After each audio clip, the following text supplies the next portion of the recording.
சகுனங்கள் மூலம் நம் காரியத்தில் வெற்றி கிடைக்குமா? நாம் வீட்டை விட்டு செல்லும் போது நாம் செய்ய போகும் காரியத்தில் தடை ஏற்படுமா அல்லது வெற்றி கிட்டுமா என்ற சந்தேகம் நமக்குள்ளே எழுந்து கொண்டே இருக்கும். அந்த சந்தேகங்களை சகுனங்கள் மூலம் தீர்த்து கொள்ளலாம் என்கிறார்கள் பெரியோர்கள். அப்படிப்பட்ட சகுனங்களை பற்றி பார்க்கலாம் வாருங்கள். கிராமப்புறங்களில் பொதுவான இடத்தில் இருந்து தண்ணீர் எடுத்துச் செல்வது வழக்கமாகும். நாம் வீட்டை விட்டு செல்லும் போது எதிரிலே நிறை குடத்தில் தண்ணீர் எடுத்துச் சென்றால் நாம் செய்ய போகும் காரியம் பரிபூரண வெற்றியடையும் என்று சொல்லப்படுகிறது.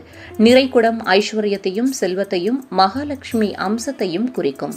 நாம் ஒரு காரியம் வெற்றியடைய வேண்டும் என்று நினைத்து போகும்போது அந்த காரியம் நல்லபடியாக நடக்க வேண்டும் என்று மனதார வாழ்த்தக்கூடிய, சிரித்த முகத்தோடு வழியனுப்பி வைக்கக்கூடிய முகராசி கொண்ட நபர் வந்தால் காரியம் வெற்றியடையுமாம்.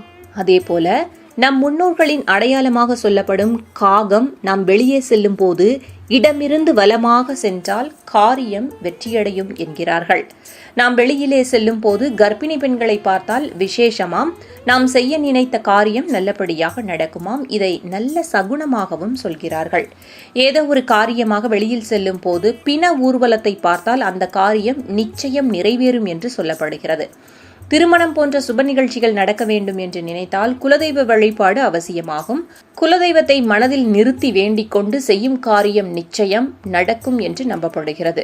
நம் வீட்டில் பூஜை அறையில் பயன்படுத்தும் காமாட்சி விளக்கு எண்ணெயை வெளியிலே செல்லும் போது நெற்றியில் வைத்துக் கொண்டால் அதுவும் நல்ல காரிய சித்தியை கொடுக்கும் என்கிறார்கள்.